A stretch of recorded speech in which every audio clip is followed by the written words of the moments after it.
नमस्कार, a very warm welcome. स्वागत करती हूं आप सभी का भारत 24 पर। मैं हूं आपके साथ पूर्णिमा मिश्रा। वक्त है इंडिया स्टोरी का।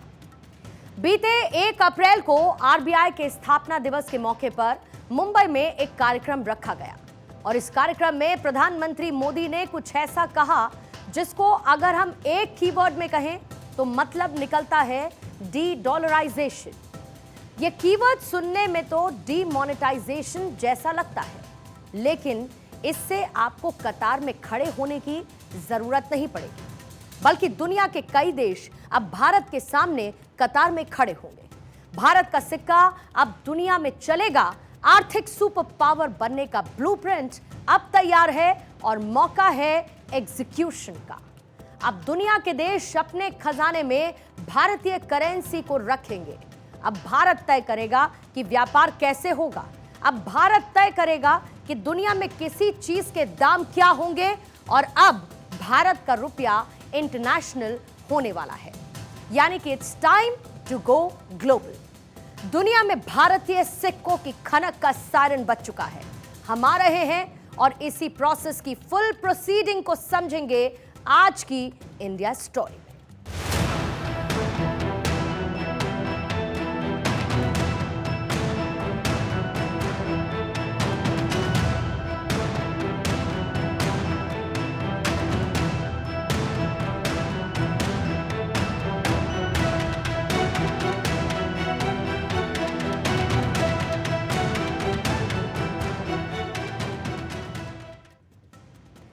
हमारे देश की सेंट्रल बैंक इन्फ्लेशन को काबू में रखने का काम करती है, रुपए को वॉलेटाइल होने से प्रोटेक्ट करती है, इंटरेस्ट रेट्स और साथ ही कमर्शियल बैंक्स पर नजर रखती है। लेकिन अब पीएम मोदी ने आरबीआई को एक और टास्क सौंपा है और टास्क है ग्लोबलाइज द रूपी। ये प्रयास होना चाहिए कि हमारा रुपया पूरी दुनिया में ज्यादा एक्सेसिबल भी हो, एक्सेप्टेबल भी हो। प्रधानमंत्री के विजन का मतलब है कि हमारा रुपया डॉलर से कंपीट करने वाली रेस में अब शामिल हो चुका है। और जैसा कि पीएम मोदी कहते हैं कि कोई भी फैसला वो यूं ही नहीं कर लेते और इसके पीछे पूरी कैलकुलेशन रहती है। और रुपए को ग्लोबलाइज करने के लिए प्रधानमंत्री मोदी ने पूरी कैलकुलेशन की है। बैकग्राउंड में काम शुरू हो चुका है। अभी 1 साल पहले ही दुनिया के तमाम देश जैसे कि Britain, Germany, Israel, Sri Lanka, Tanzania, Mauritius, Malaysia, रूस, न्यूजीलैंड और भी कई छोटे बड़े देश, इन्होंने भारतीय करेंसी के साथ ट्रेड करने में अपना इंटरेस्ट दिखाया था और ये देश जल्दी भारत की करेंसी में अपना व्यापार करेंगे।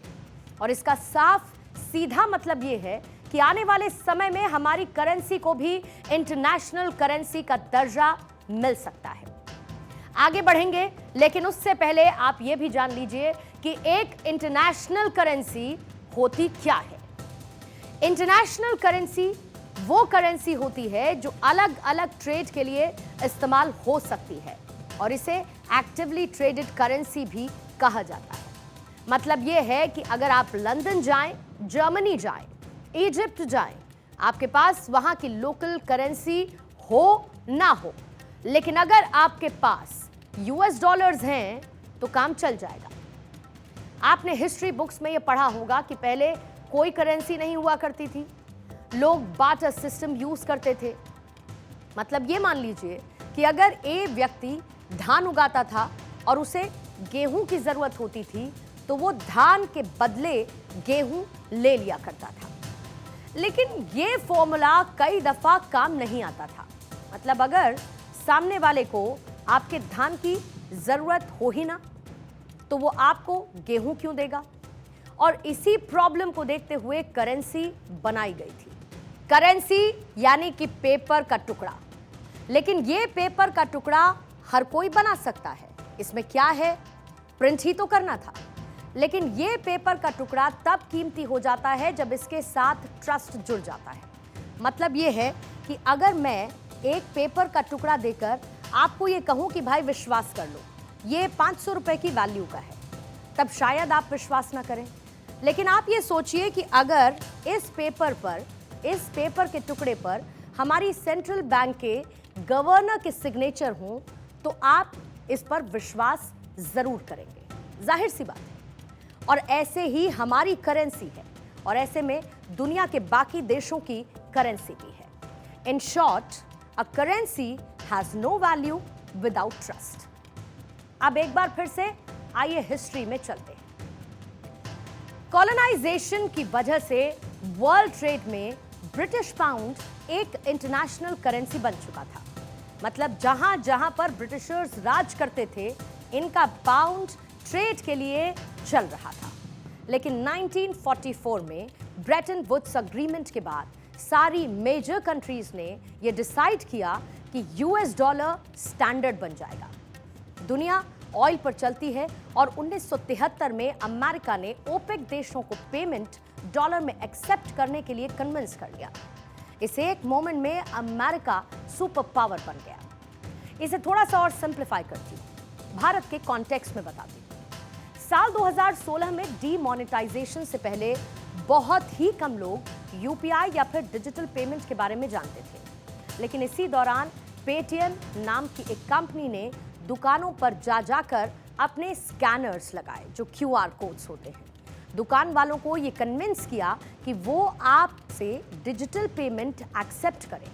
आपको कन्विंस किया कि आप डिजिटल पेमेंट करें और देखते ही देखते पेटीएम डिजिटल ट्रांजैक्शन की मार्केट्स को लीड करने लगा।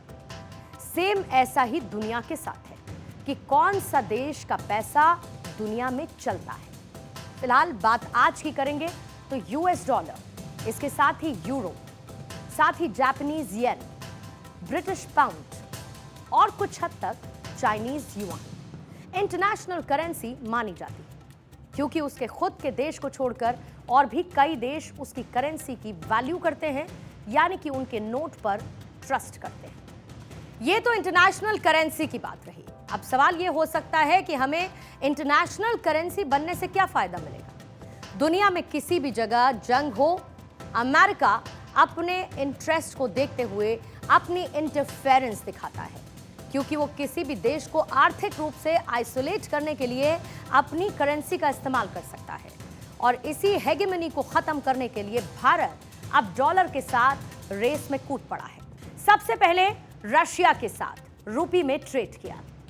Commerce and industry minister Piyush Goyal बीते महीने 11 मार्च को यह बताया उन्होंने कि हमारे पड़ोसी देश जैसे कि बांग्लादेश और श्रीलंका रुपए में ट्रेड करने के लिए तैयार हैं। खाड़ी देश भी रुपए में ट्रेड करने का खाका तैयार कर रहे हैं। यहां पर रुपए में ट्रेड करके भारत का रुपया जहां पर ग्लोबल होगा, तो वहीं इन देशों का भी फायदा है। जैसे कि रूस के ऊपर अमेरिका ने सैंक्शंस लगा रखे हैं, ऐसे में वो भारत के साथ रुपए में ट्रेड कर रहा है। वहीं दूसरी तरफ श्रीलंका के फॉरेन रिजर्व्स खाली पड़े हैं। इसके साथ ही श्रीलंकन रुपया डॉलर के मुकाबले 80% तक गिर चुका है। तो वहीं श्रीलंकन रुपया भारतीय रुपए के मुकाबले 70% ही गिरा है, यानी कि उसे भारत से रुपए में ट्रेड करना सस्ता पड़ेगा। जब दो देशों के बीच में बराबरी का ट्रेड होता है तो उसमें रुपए की स्वीकारता के चांसेस बढ़ जाते हैं, क्योंकि जो वॉस्ट्रो अकाउंट खोलाए जाते हैं एक से दूसरे देश में, उस वॉस्ट्रो अकाउंट को ऑपरेट करने में, बैलेंस को क्लियर करने में आसानी हो जाती है। तो भारत सरकार पूरे लेवल पर, पूरे जोर से ये कोशिश कर रही है कि रुपए की स्वीकारता ज्यादा से ज्यादा बढ़े, जिससे हमारी डॉलर पर, फॉरेन एक्सचेंज पर निर्भरता कम हो।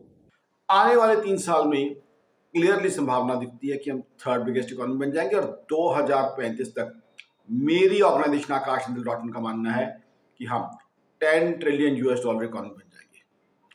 तो ऐसे में हिंदुस्तान जब दुनिया की बड़ी इकोनॉमिक पावर बन रहा है, तो एक नेचुरल सी बात है कि हमारा रुपये भी एक ग्लोबल करेंसी बने, ग्लोबलाइज हो, और आई थिंक उसकी तरफ ऑलरेडी हम बढ़ रहे हैं। यहां पर एक बात को और समझिए, अमेरिका अपने देश के बाहर भी खर्च होने वाले एक एक डॉलर का हिसाब रखता है, उन्हें रेगुलेट करता है, उसे कंट्रोल करता है, और वो जब चाहे, जिसे चाहे उसका डॉलर खर्च करने से रोक सकता है।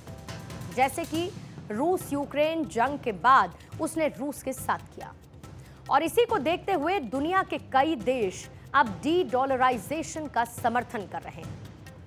41 सालों में पहली बार सऊदी अरब ने चीन के साथ ऑयल ट्रेड करते हुए डॉलर नहीं बल्कि चाइनीज करेंसी यानी कि युआन में अपना ऑयल ट्रेड किया।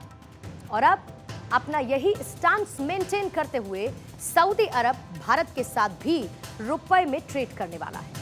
इससे INR यानी कि इंडियन रुपी की ग्रोथ और स्कोप और ज्यादा बढ़ जाएगा। Rupee dirham trade were actually sown in that meeting. It's just about a year since then, but both countries have made significant progress. और यही वजह है कि दुनिया में डॉलर की मोनोपोली खत्म होती जा रही है। मतलब एक तरफ जहां पर भारत जैसा बड़ा देश अपनी करेंसी को ग्लोबल पहचान दिलवा रहा है, तो वहीं अमेरिका अपने सैंक्शंस की वजह से बुरा फंसा हुआ है। दुनिया के 4th हाईएस्ट डॉलर रिजर्व रूस के पास थे, वहां पर सैंक्शंस लगा दिया। दूसरी तरफ गुडविल के चक्कर में अमेरिका के कई बैंक स्टार्टअप्स को लोन देते हैं और यही वजह थी सिलिकॉन वैली बैंक के दिवालिया होने की थी, क्योंकि उसने करीब 10,000 ऐसे स्टार्टअप्स पर पैसा लगा दिया जो डूब गए। और इन्हीं फैक्टर्स के चलते अमेरिका के खजाने में बीते 25 साल में फॉरेन रिजर्व्स सबसे निचले स्तर पर पहुंच गए। और आज की हकीकत यह है कि डॉलर, जो कि साल 1990 में ग्लोबल मार्केट में 80% की हिस्सेदारी रखता था, जो साल 2022 तक 59% तक गिर चुका है। अब इस सिचुएशन के बारे में हम सभी को शायद उतनी जानकारी भी नहीं थी, लेकिन प्रधानमंत्री नरेंद्र मोदी पहले ही स्टेप्स ले चुके थे। सबसे पहले तो प्रधानमंत्री मोदी ने एक नया ट्रेड मैकेनिज्म ही लॉन्च कर दिया, जिसके तहत दुनिया का कोई भी देश एक वॉस्ट्रो अकाउंट खोलकर भारत की बैंक के साथ जुड़ सकता है। ये बेसिकली वो अकाउंट्स होते हैं जो कि बाहर की बैंक भारत की बैंकों में खोलती है और बाहर के ट्रेडर्स इसमें अपने पेमेंट्स ट्रांसफर या फिर रिसीव कर सकते हैं। इसको और थोड़ा सा सिंप्लीफाई करते हैं। भारत में रहने वाले सोनू ने यूके में रहने वाले सैमुअल से एक कार खरीदी। अब उस कार को खरीदने के लिए सोनू भारत की बैंक में रुपए जमा करेगा। भारत की ये बैंक उन रुपयों को यूरो में कन्वर्ट करेगी और यूके के बैंक में भेजेगी, जिसके बाद सैमुअल की बैंक में अमाउंट पहुंच जाएगा और वो कार आपकी हो जाएगी। लेकिन यहां पर आपको कन्वर्जन रेट देना होगा, जो कि 2% से 5% का हो सकता है। लेकिन वॉस्ट्रो अकाउंट खोलने के बाद अब आपको कन्वर्जन रेट नहीं देना पड़ेगा। आप रुपए जमा करेंगे, उस देश का वॉस्ट्रो अकाउंट खुद ही उसे मैनेज कर लेगा। दूसरा बहुत इंपॉर्टेंट स्टेप जो गवर्नमेंट ने लिया वो था दुनिया में भारत की करेंसी का इस्तेमाल बढ़ाने के लिए एसेट्स के तौर पर मसाला बॉन्ड्स को एलोकेट करना, क्योंकि जनरली फॉरेन मार्केट में बॉन्ड्स डॉलर में ट्रेड होते हैं और ये मसाला बॉन्ड्स पहले हैं जो कि इंटरनेशनल मार्केट में रुपए में ट्रेड हो रहे हैं। ये स्टेप भी काफी सक्सेसफुल माना जा रहा है और हमारी currency south Asian reserve currency की तरह पॉपुलर हो रही है। और हाँ, ये यूं ही नहीं बल्कि साउथ एशियन रिजर्व करेंसी कही जा रही है, बल्कि इसका एक एग्जाम्पल आप देखिए। श्रीलंका, जहां पर फॉरेन रिजर्व के हाल बेहद खराब है, तो ईरान से तेल खरीदने के लिए भारतीय रुपयों का इस्तेमाल करने जा रहा है। यहां पर एक डायरेक्शन से रुपए अपना दबदबा बनाने निकल चुका है, तो दूसरी तरफ से यूपीआई भी दुनिया में अपना क्यूआर चमका रहा है। सरकार ने डिजिटल पेमेंट को प्रमोट करने के लिए यूपीआई सिस्टम को 13 देशों में लॉन्च किया। मतलब आप इन देशों में जाकर बिना किसी करेंसी एक्सचेंज की झंझट के फ्रीली उन देशों में घूम सकेंगे। जहां पर आप चाहें वहां पर अपने फोन से यूपीआई कर सकेंगे और इन देशों के नाम भी आपको बता देंगे, जैसे कि सिंगापुर में यूपीआई पेमेंट आप कर सकते हैं। न सिर्फ सिंगापुर बल्कि मलेशिया, कंबोडिया, इसके साथ ही हांगकांग और नेपाल। लेकिन ये लिस्ट यहीं पर खत्म नहीं होती है। इसके साथ ही भूटान हो, ओमान हो या फिर हो रशिया, यूनाइटेड किंगडम और वियतनाम, साथ ही फिलीपींस भी, थाईलैंड और ताइवान भी। साउथ कोरिया में भी और जापान में भी, साथ ही फ्रांस में भी आप यूपीआई का इस्तेमाल कर सकते हैं। यानी कि भारत का सिक्का दुनिया में चल पड़ा है, लेकिन मंजिल अभी भी दूर है। और क्यों दूर है? क्योंकि हम मंजिल से ही दूर भाग रहे थे। 50-55 साल पीछे जाएं तो भारतीय रुपया मल्टीलैटरल करेंसी था, यानी कि बहुपक्षीय। अंतर्राष्ट्रीय व्यापार, वैश्विक स्तर पर आर्थिक लेन देन में इसका इस्तेमाल होता था। हिंद महासागर के कई तटीय देशों में रुपया लोकल करेंसी हुआ करती थी और रुपए की इस धाक का कारण था व्यापारिक समुदाय और औपनिवेशिक आधिपत्य। 19वीं सेंचुरी में हिंद महासागर क्षेत्र में सबसे बड़ी अर्थव्यवस्था भारत की थी और व्यापार में आसानी के लिए छोटी अर्थव्यवस्थाओं वाले देशों ने भी रुपए का ही रुख किया था। और उस वक्त रुपए की बादशाहत कुछ ऐसी थी कि लीगल टेंडर से लेकर तेल खरीदने के लिए भी रुपए का ही इस्तेमाल होता था और इसकी वजह से भारत को सेंट्रल बैंक ऑफ ईस्ट भी कहा जाता था। गल्फ में भी भारत का रुपया इतना ज्यादा ताकतवर था कि इसे गल्फ रूपी भी कहा जाता था। और अब शायद मोदी सरकार भारत को उसी दौर में वापस लाने की कोशिश कर रही है। हम जो मंजिल से दूर भाग रहे थे, अब मंजिल की ओर निकल चुके हैं। हाँ, वक्त लगेगा, लेकिन आज नहीं कल वक्त हमारा होगा। दुनिया हमारे रुपए से चलेगी और ये दुनिया के कई देश समझ चुके हैं। दुनिया के 35 से ज्यादा देशों ने भारत के साथ रुपए में ट्रेड करने की इच्छा जाहिर की। यहाँ पर हमारा और आपका फायदा भी छिपा है। हमें और आपको फॉरेन एक्सचेंज का चार्ज नहीं देना होगा। भारत के कई बिजनेस हाउस फॉरेन बिजनेस के साथ एक स्टेबल कंपटीशन कर सकें। यहाँ पर एक फायदा और होगा, वो है ट्रेड डेफिसिट की तस्वीर बदलेगी, क्योंकि जब रुपए में ट्रेड होगा तो भारत का ट्रेड डेफिसिट गैप भी फिल अप हो जाएगा।